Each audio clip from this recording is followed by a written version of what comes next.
Assalamualaikum warahmatullahi wabarakatuh. Mata kuliah Mekanika Teknik Statis Tertentu kali ini akan membahas tentang portal statis tertentu. Nah, ini bentuk dari portal statis tertentu. Jadi bentuknya seperti ini ya. Jadi ada vertikal, horizontal, lalu vertikal lagi. Nah, karena ini statis tertentu, maka reaksi perletakannya harus ada 3. Jadi ada sendi dan roll. Jadi selalu sendi dan roll untuk portal statis tertentu. Nah, nanti di Mekanika Teknik Statis Tertentu ada lagi portal statis tertentu. Nah, itu peletakannya beda lagi. Jadi reaksinya akan lebih dari 3. Ini statis tertentu ya.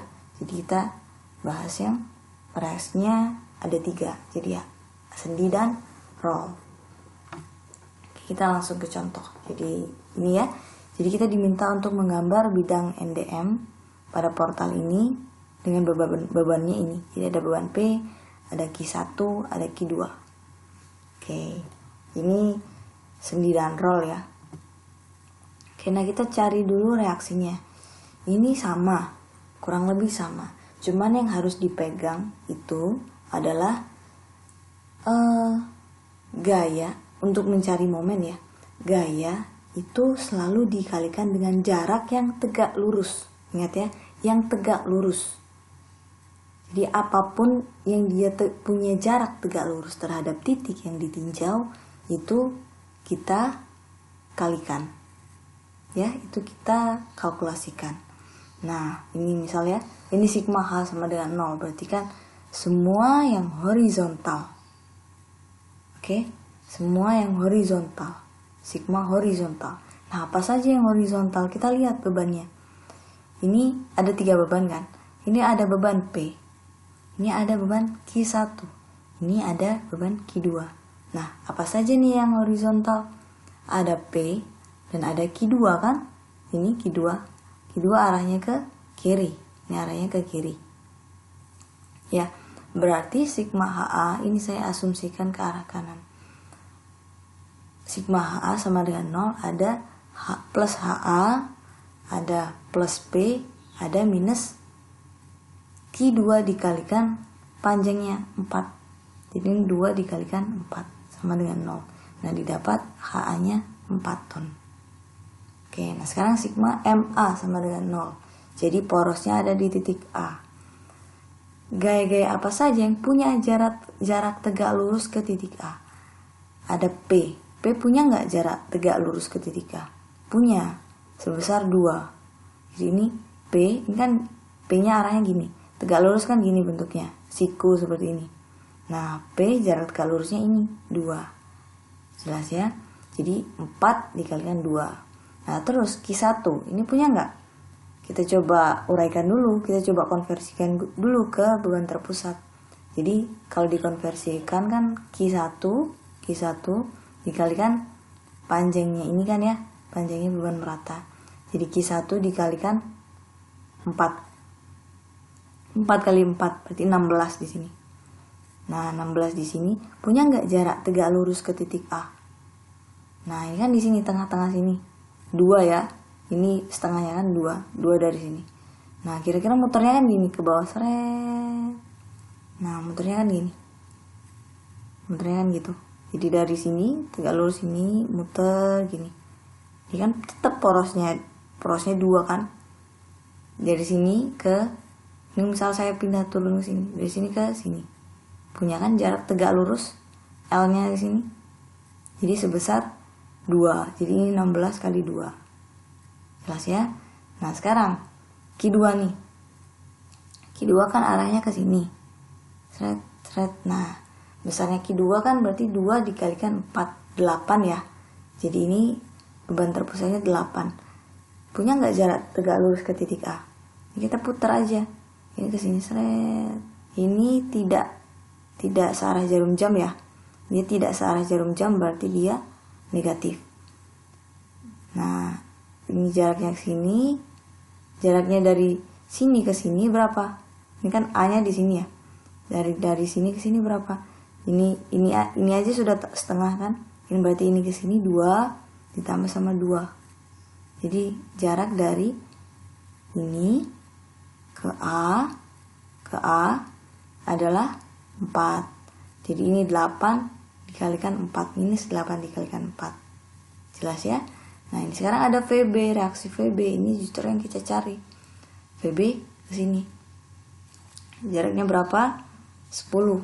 Ini tidak searah jarum jam, berarti minus VB dikalikan 10. Jadi VB besarnya 0,8 ton. Oke, nah sekarang kita masuk ke sigma MB nih. Sigma MB ada apa saja? Ada VA, ada HA, ada P, ada Q1, ada Q2. VA berapa jaraknya? Dia muternya gini. VA jaraknya ke titik B berapa? 10. Berarti VA kali 10. Nah, HA punya nggak jarak tegak lurus? Punya. Justru kan muternya gini. Seret. Nah, muternya gini kan? Seret. Jaraknya berapa? 2 ke titik B, ya kan? Ini kan dari sini ke sini nih. 2. Jadi HA dikalikan 2 minus HA dikalikan 2. Nah, P punya nggak jarak tegak lurus ke titik B? Coba kita garis ke sini.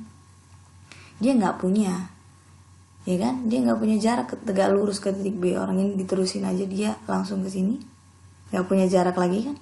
Jadi P nggak punya jarak, jadi dia 0. Jadi kita abaikan P ini. Ya, nah sekarang Q1 dikalikan 4. Ini ke sini, jaraknya berapa nih? Dia muternya gini. Muternya gini kan? Dia tidak searah dengan jarum jam, berarti minus. Ini 16, jaraknya berapa ke sini? 6 ditambah 2, 8. Ini kan 2 setengahnya dari sini kan? Dia setengahnya kan? 2 tambah 6, berarti ke sini 8. Nah, sekarang yang ini.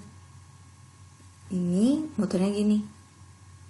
Jarak tegak lurus ini dari sini ke sini kan siku ya. Ini bentuk bebannya lurusnya gini. Nah, jaraknya ke sini siku kan tegak lurus. Nah, jadi ini 8 dikalikan jaraknya setengah dari 4 itu 2. Berarti minus 8 kali 2. Nah, kita dapat nilai VA-nya 15,2 ton. Nah, sekarang kita kontrol. VA sama VB harus sama dengan ini kan? Sigma gaya ke atas harus sama dengan gaya ke bawah. Nah, ini gaya ke bawahnya hanya ada Q1. Jadi VA sama VB harus sama dengan Q1 dikalikan jaraknya. Q1 dikalikan 4. Jadi kita pakai yang konversi ke beban terpusat terus ya. Jadi 16 sama 16. Jadi dia memenuhi. Oke, nah sekarang bidang N. Kita lihat per titik. Ada N A sampai D, D sampai F, F sampai B. Kita lihat ini di sini. N A sampai D. Punya nggak gaya yang menekan atau menarik beban A sampai D? Ada kan ya? VA. Jadi VA ini dia menekan. Ingat ya, bidang N itu tidak selalu horizontal. Gaya horizontal tidak selalu. Dia tinjauannya adalah dia menekan batang atau menarik batang. Itu bidang N. Ya, jadi kita lihat kondisi batangnya ini, posisi batangnya seperti apa. Kalau posisi batangnya vertikal, berarti ya kita lihat reaksi mana, gaya mana yang dia menekan atau menarik. Ya, berarti VA kan. VA nilainya berapa? 15,2. Jadi sepanjang batang ini. Karena ini nggak ada gaya yang sejajar lagi dengan batang AD ya. Jadi dia terus sampai titik D. Nah, ini ya. Besarnya A sampai D minus VA karena dia menekan. Minus 15,2. Nah, sekarang D sampai F. Kita lihat. Di sini. Batang D sampai F. Saya mau lihat kiri nih. Ini kan kalau A sampai D saya lihat bawah ya. Lihat bawah. Kalau D sampai F saya mau lihat kiri. Ada nggak? Ada. Kita lihat di sini kiri. Dia kena kesinambungan sama ini yang sebelah kiri. Ada HA, ada P yang dia bersifat menekan batang DF. Nah, ada HA, ada P. Karena dia sama-sama arahnya menekan, berarti kita jumlahkan. Tapi nilainya minus. Ini HA minus P. Jadi dapat minus 8 ton. Di sini minus 8 ton ya. Oke, nah sekarang F sampai B. Nah, F sampai B ini kita bisa lihat kiri, lihat kanan ya. Misal D ini, titik D. Kita bisa lihat sini. Kalau lihat sini kan berarti P sama HA kita jumlahkan. Nah, kalau lihat sini, lihat kanan, ada gaya apa yang menekan batang DF? Ada Q2 kan? Q2 dikalikan 4. Q2 dikalikan 4. Berapa? 8. Sama. Kita lihat kiri, hasilnya penjumlahan dari ini 8. Kita lihat kanan, ada Q2 dikalikan 4. 8 juga. Jadi sama ya. Lihat kiri atau lihat kanan. Nah, sekarang coba batang FB. Saya lihat dari batang F ya. Saya bisa lihat sini. Bisa lihat sini. Nah, yang menekan batang FB apa? Yang menekan batang FB? Sorry, VB maksud saya. Ada FB maksudnya, batang FB. Yaitu reaksi VB kan ya. Kalau saya lihat sebelah sini, ada reaksi VB. Reaksi VB berapa? 0,8 ton. Dia menekan batang ini kan. Kalau saya lihat sebelah sini. Kalau saya lihat sebelah sini, boleh. Jadi ada gaya apa yang menekan? Ada gaya VA sama Q1 dikalikan 4, dikalikan jaraknya. Ya, coba nanti dihitung hasilnya akan sama. Kalau batang VB, FB, ini lihat sebelah sini ada Q1 dikalikan jarak, ini arahnya kan gini ya. Dia akan menekan batang FB, VA juga demikian. Ya, coba dihitung sama nggak dengan kalau saya lihat sebelah sini hasilnya VB. Coba nanti bisa dihitung ya, dicoba untuk dihitung. Nah ini VB minus VB 0,8 ton, VB minus 0,8 ton. Oke, nah sekarang bidang D. Ingat bidang D itu kalau bidang N itu menekan atau menarik batang. Jadi jatuhnya yang sejajar dengan batang. Nah kalau bidang D itu tegak lurus dengan batang. Tegak lurus ya. Kalau bidang N sejajar, bidang D itu tegak lurus. Nah sekarang kita lihat di titik A. Apa yang tegak lurus sama batang AD nih? Ada HA kan ya? HA kan tegak lurus ini, siku di sini. Nah nilainya HA berapa? 4. Jadi di titik A ini udah ada 4 ton, ya kan? DA sampai C minus HA 4 ton. Ya, kenapa bisa minus? Kalau kita lihatnya ke dalam, selalu lihatnya ke dalam. Jadi posisikan kita di sini. Kalau kita di sini ngelihatnya ke sini, ya kan, bisa dibayangkan ya. Berarti kan kita lihat sebelah sini kan adalah sebelah kiri. Jadi kita berdiri di sini nih. Mata kita kan di sini ngelihatnya. Kalau mata kita di sini, berarti kita lihat yang sini, kita lihat kiri. Ya, lihat kiri coba. Nah, kita berdiri di sini, mata kita di sini, kita lihat kiri. Ini kan lihat kiri. Ini berarti HA ini ke sini, berarti kita lihat kiri, dia HA ke bawah. Kalau kiri bawah itu berarti kan negatif ya. Berarti di sini negatif HA. Jelas ya? Nah, kenapa sampai C? Cuman DA sampai C. Nah, kita lihat lagi. Nah, di sini orang di sini ada gaya lagi. Nah, di sini HA sampai C. Nah, begitu A, H-nya di sini, nilainya sama di sini. Ketemu C, dia turun lagi, minus lagi. Sampai di titik D. Jelas ya? Nah, ini. Ketemu HA, terus ketemu nilai C. Nilai P. Turun lagi. 8 ton. Minus 8 ton sampai di sini. Nah, sekarang di titik D. Titik D apa saja yang punya tegak lurus terhadap batang DF. Ini terhadap batang DF. Apa yang tegak lurus dari sini? Di sini kita lihat kiri. Ada VA. Jadi di D ada VA. Ya, jadi di titik D ini besarnya bidang DD itu VA. Positif atau negatif? Kita lihat kiri, arahnya ke atas. Berarti positif. Ya. Nah, sekarang kalau D. Ini ada batang beban merata. Berarti gambarnya gimana? Ini ada VA, kan turun gambarnya gini. Seret gitu kan ya. Dia selalu turun kalau misal ada beban merata karena seperti dia di sini ada beban, akhirnya turun seperti itu. Nah, gambarnya jadi seperti ini nih. Jadi ini ada VA, besarnya kan 15,2 ya. 15,2, terus dia ada beban merata. Sampai berapa nilainya? Di titik E. Di titik E berapa? Ya plus VA dikurangi Q1 kali 4. Ini yang Q1 kali 4 itu ini. Q1 dikalikan panjang beban meratanya kali 4. Kan ada beban di sini.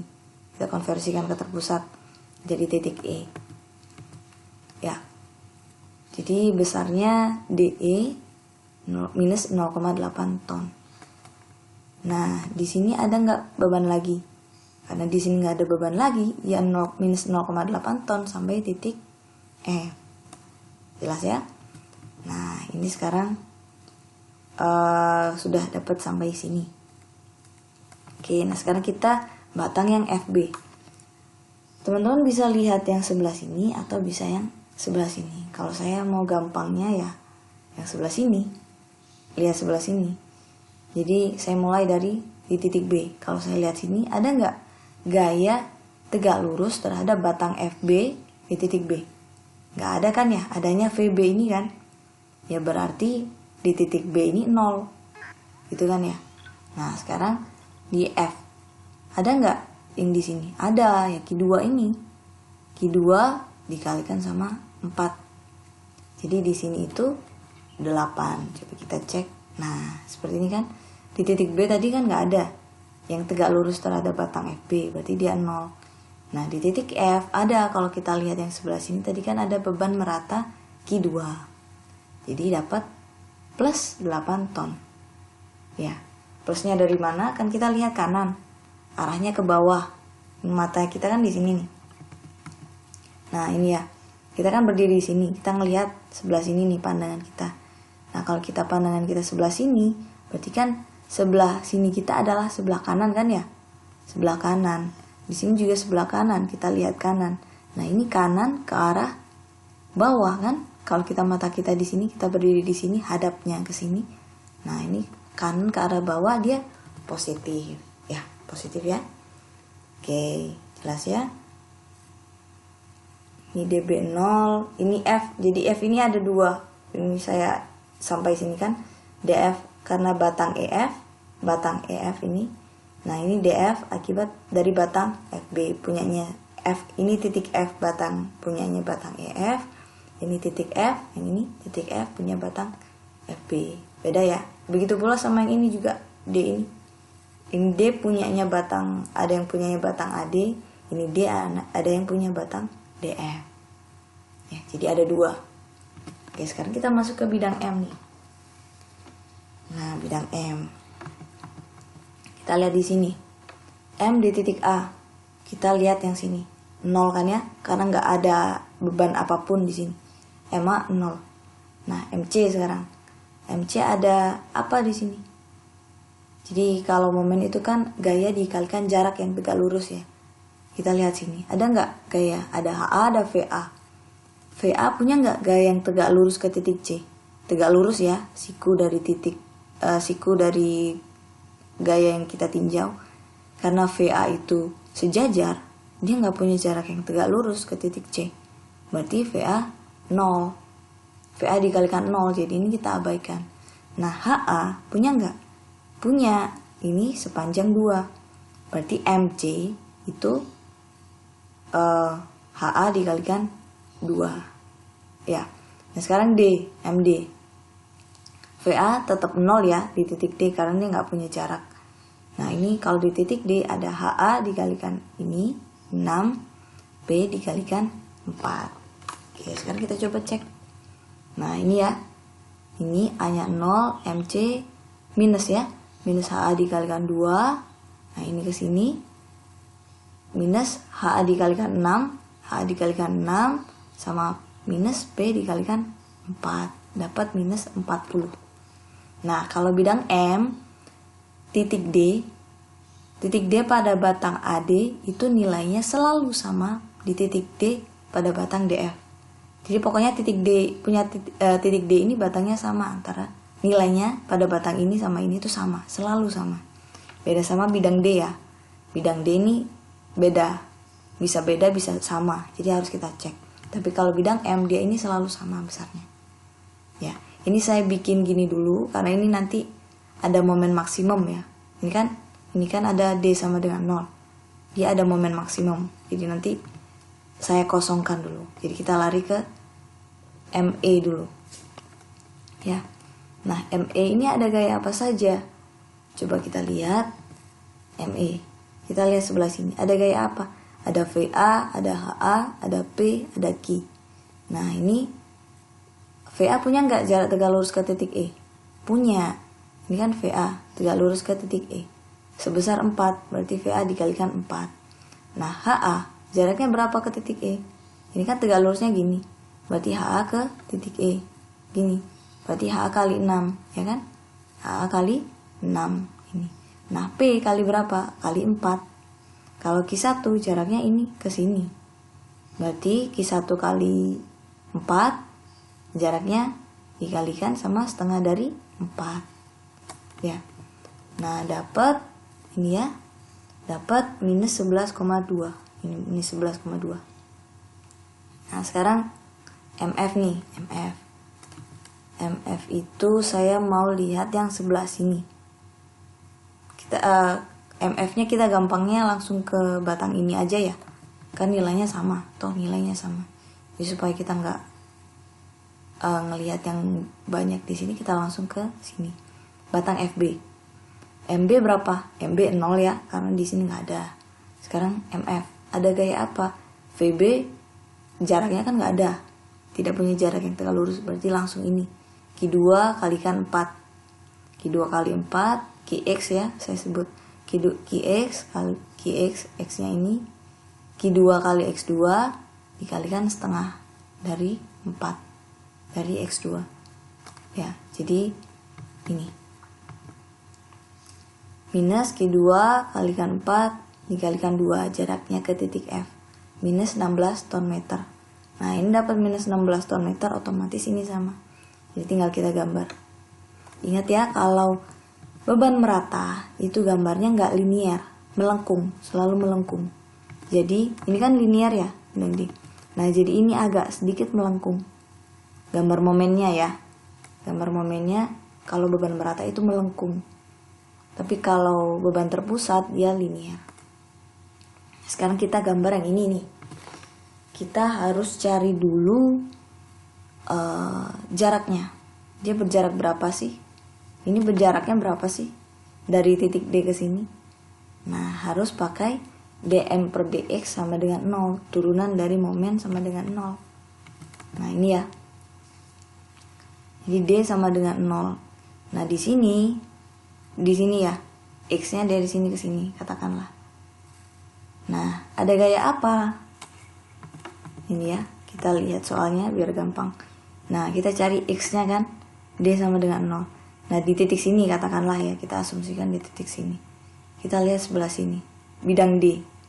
Ada nggak gaya yang tegak lurus terhadap batang ini? Di sebelah dari kita lihat kiri. Ada VA kan ya? Ini tidak tegak lurus.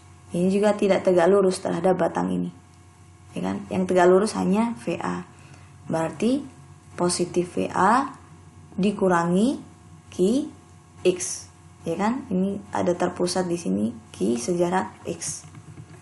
Berarti ini kan VA 15,2 minus QX sama dengan 0. Nah, Q-nya kita dapat 3,8 meter. Jadi jarak ini ke sini sepanjang 3,8 meter. Oke, nah sekarang kita cari momen maksimumnya. Jadi ada VA dikalikan 3,8 meter ini ya. Jadi kalau kita cari ini nih, ini sejarak katakanlah 3,8 meter itu di sini. Berarti momen maksimumnya VA dikalikan 3,8 meter. HA-nya tegak lurusnya tetap ini ya. HA dikalikan 6, P-nya dikalikan 4, Q-nya juga pakai X. Jadi Q dikalikan X dikalikan jaraknya setengah X. Ini ya. Nah, Q dikalikan X dikalikan setengah X. Nah, didapat momen maksimum sebesar minus 11,12 ton meter. Nah, ini. Ingat ya, kalau ini nilainya minimum, maksimum itu kalau dia nilainya minimum, negatif maksudnya, negatif yang nilai besaran nominalnya lebih besar, itu kan berarti lebih negatif ya, lebih kecil nilainya. Nah kalau negatif nominalnya angkanya lebih kecil, itu kan dia mendekati positif, berarti itu lebih maksimum. Jadi maksimum ini nggak selalu angkanya itu lebih besar. Kita lihat dia itu negatif atau tidak. Kalau negatif berarti angkanya lebih kecil karena dia yang mendekati 0 atau mendekati positif, ya kan? Jadi kalau momen maksimum pada kondisi negatif berarti angkanya itu yang paling kecil. Ini kan ada 11,2 ini besar, lebih besar daripada momen maksimum, jelas ya? Jadi harus diingat kalau negatif kondisinya angkanya berarti yang paling kecil karena yang mendekati positif. Oke, jelas ya? Nah ini ada tugas soal, silahkan coba untuk dikerjakan, boleh didiskusikan dengan teman-temannya. Oke, saya rasa cukup materi untuk hari ini tentang portal statis tertentu. Materinya saya cukupkan sampai di sini. Wassalamualaikum warahmatullahi wabarakatuh.